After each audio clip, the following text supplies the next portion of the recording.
So if you have been thinking of moving to Kitchener-Waterloo, and especially if you are someone who is moving from the Greater Toronto suburbs to this side, then you do want to stick around because this video is going to be for you.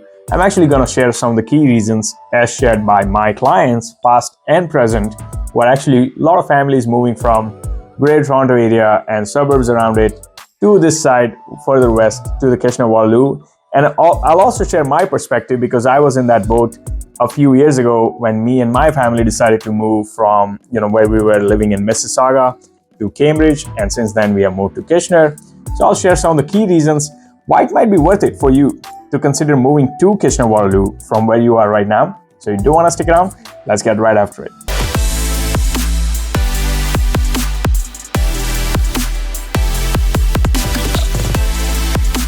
Hello and welcome. If this is your first time to this channel and you want to know everything there is to know about living, eating, sleeping, playing, working in Cambridge, Kitchener-Waterloo and surrounding towns, then do subscribe below and tap on the bell for notification so you can be the first to learn about the current market in Kitchener and surrounding towns. My name is Dharmik Dixit. I'm a local real estate agent serving Kitchener and surrounding towns. I do get calls, texts, emails from people just like you pretty much every single day while looking for help in making their move to Cambridge, Kitchener-Waterloo, and I absolutely love it.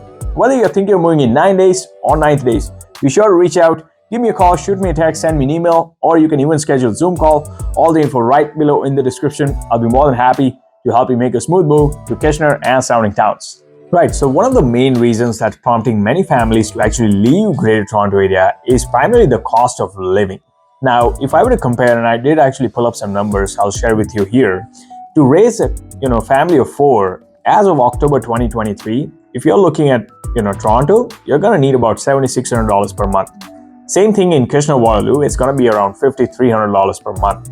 So as you can see, there is a material difference between the cost of living of both these towns, and I've actually gotten granular. If you want to check out the actual cost of living from the bag of milk to the can of beer here in Kitchener versus Toronto, well, I've actually done a video on that, so feel free to check it out. But coming back to my point, the cost of living is a material difference between the two towns, and it's the main difference that's coming from is primarily from the shelter cost. Whether you rent or you own a place, further away you are from Toronto, it's gonna get better. I mean, people living in London find Kitchener more expensive, and people living in Kitchener find Toronto more expensive. So the further away you are from one of those big towns, it's only gonna get better. What's prompting and what a lot of families are finding is that sweet spot or the sweet balance where they're not too far away from one of the big towns like Toronto. If they have to get there for work or meet family or anything like that, it's easily commutable, easily accessible. We have a GO train, GO bus that goes there on a weekdays, and we obviously, if you were to drive, it's going to be about hour and a half at the most. So it's finding that sweet spot where you're not too far away from the big town, but the cost of living is far better. You will actually save more money at the end of the day.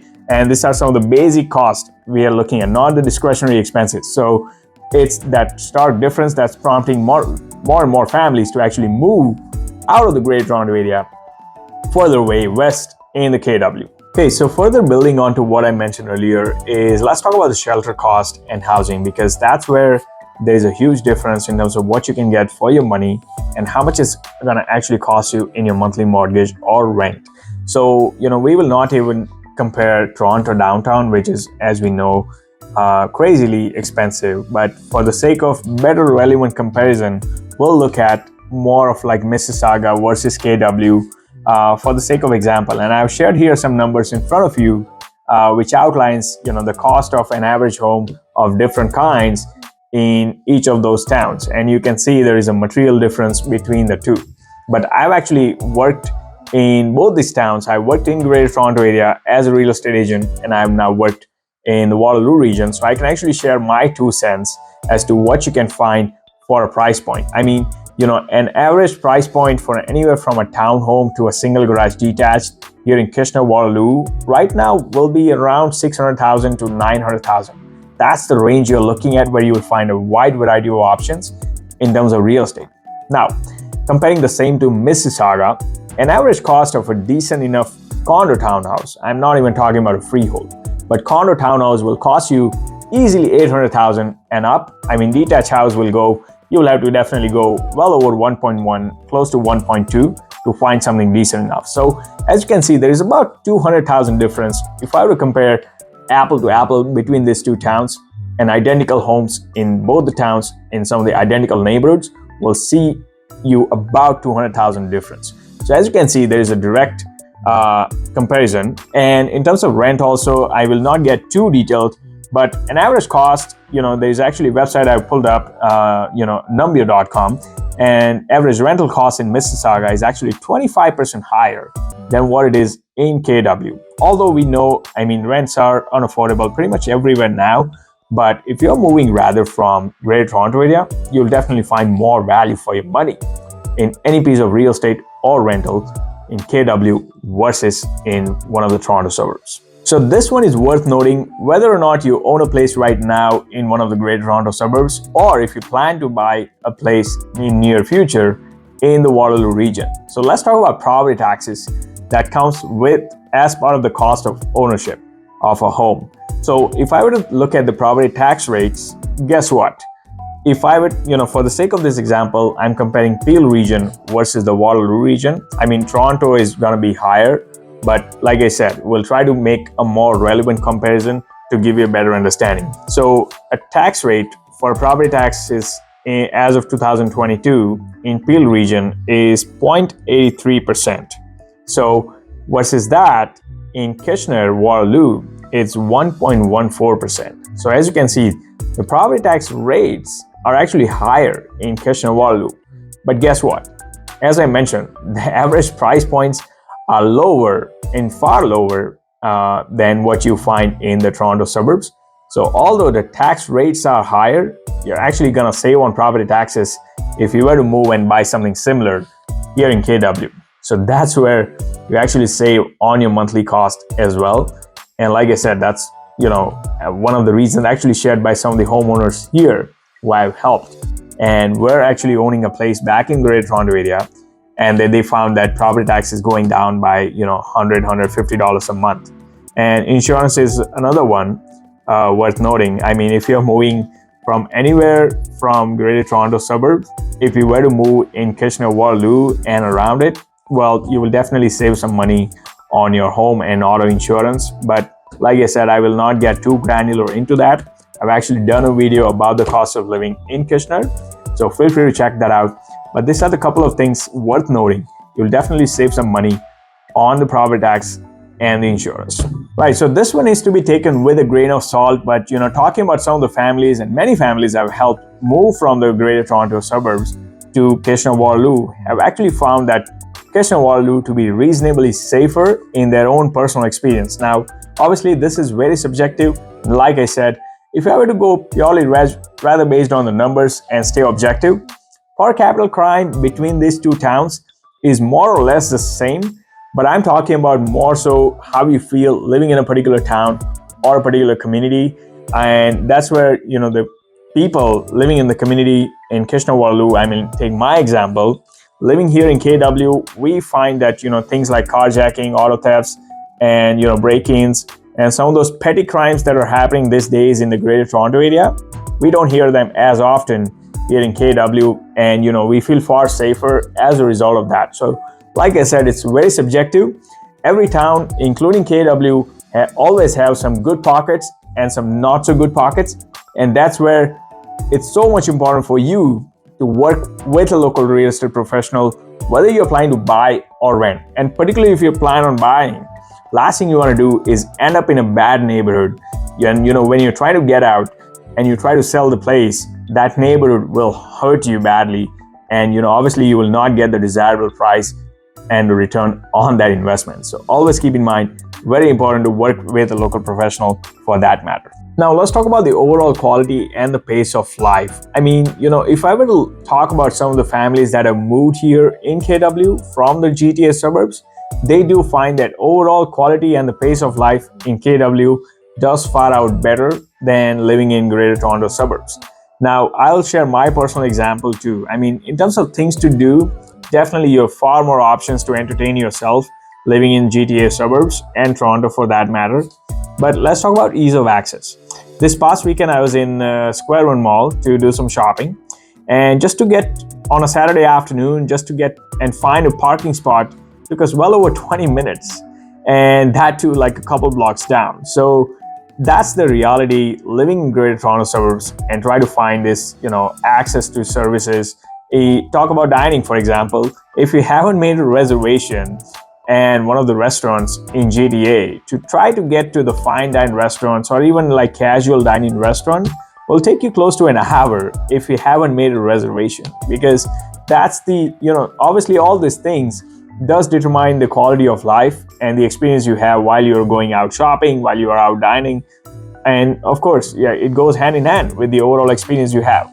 Now, talking about the traffic and the congestion, right? If you are in one of the major intersections in any of these towns in and around Toronto, well, just to get through the daily commute will be a challenge. I mean, you will be looking at heavy traffic, and that's the new reality of the Greater Toronto suburbs with the influx of immigration and the net migration they are facing in those areas. I mean, Kitchener is no exception. It's definitely getting more congested.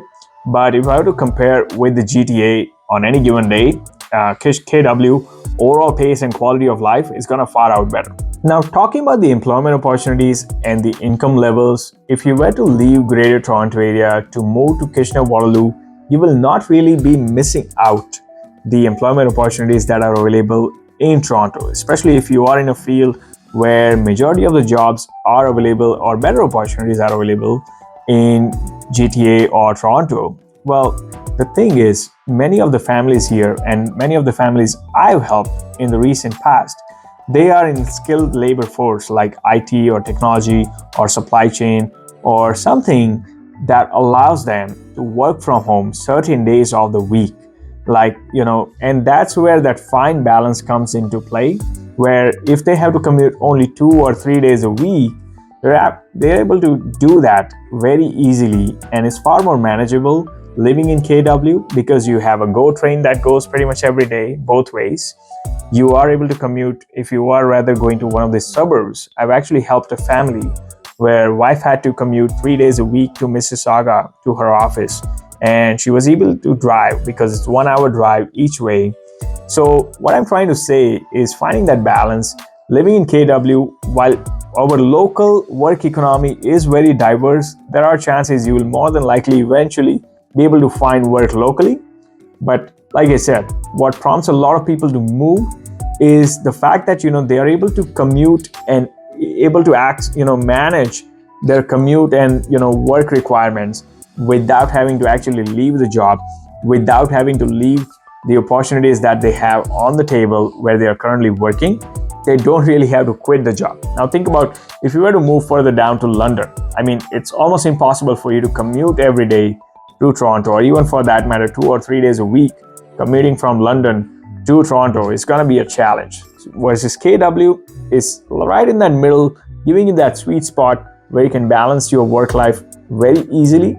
But like I said, ideal situation for you would be to eventually find work here locally. That's what many people end up doing. After they move here, their focus becomes to find something local. And like I said, the work economy is very diverse, and that's what prompts many families to actually eventually move here and find something local. So you will not miss out on the work economy. In terms of income levels, they are very identical. We are not too far away from GTA, but on the brighter side, like I said, as I earlier mentioned, the cost of living is far cheaper than you would pay in GTA or suburbs. So actually, there will be a net positive cash flow living here in KW versus in the GTA suburb. Now, those of you young families with kids going to school, if you are wondering, I can tell you there are some great schooling options all across the Waterloo region. And you're looking at elementary, middle school, and high school. There are some great pockets within the region which offering some great schooling options. Here is where it becomes very important for you to work with a local real estate professional who knows the neighborhood, who knows the area, who knows where the good schools are. And that's where, again, the value comes into play when you work with a local professional. Coming back to, let's say if you have, kids who are soon going to go to college or university, KW does give you a decent amount of options. You have Waterloo University, Wilfrid Laurier, and of course we have Conestoga College. But of course, which college or higher education institution they would attend will largely depend on what field they plan to pursue their education further. But KW does give you some decent options. There is likelihood they might stick around for a few years after their grade 12 if they happen to go and attend University of Waterloo or the Laurier or one of these institutions I mentioned earlier. But like I said, you do have some decent options.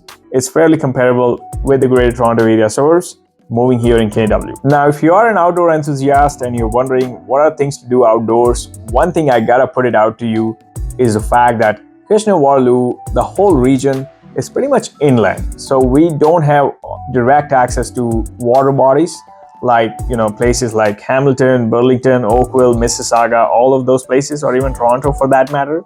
We unfortunately don't have direct access to any of those lake waters and beautiful lakefronts. Now, on the brighter side, we do have a decent amount of conservation areas and natural parks scattered throughout the region. So if you are an outdoor enthusiast, you won't miss your outdoor activities like hiking, biking, fishing, picnic areas, playgrounds scattered throughout pretty much every single neighborhood. The only thing you will miss is access to those lake waters and the beautiful lakefronts. We are pretty much inland. In winter times, that does result in colder winters and more snow actually, because we don't get that moderation of temperatures that places closer to the lake will get in those winter months. So that's something for you to keep in mind. Now, these are some of the many reasons why family do choose to leave Greater Toronto Area to move further west here in Kitchener-Waterloo. And to date, I've helped many families, and not a single family has come to me saying that it hasn't worked out for them and they hate KW. So it seems like things are working out for them and for all the families that have made the decision to move here so far. But you do you, what fits your lifestyle and your family needs. That's the right town, right area for you to live in. But hey, whether you think you're moving in 9 days or 9 days, be sure to reach out, give me a call, shoot me a text, send me an email, or even schedule a Zoom call. All the info right below in the description. I'll be more than happy to help you make a smooth move to Cambridge, Kitchener, Waterloo, and surrounding towns. Until next time, well, I do hope to show you around town.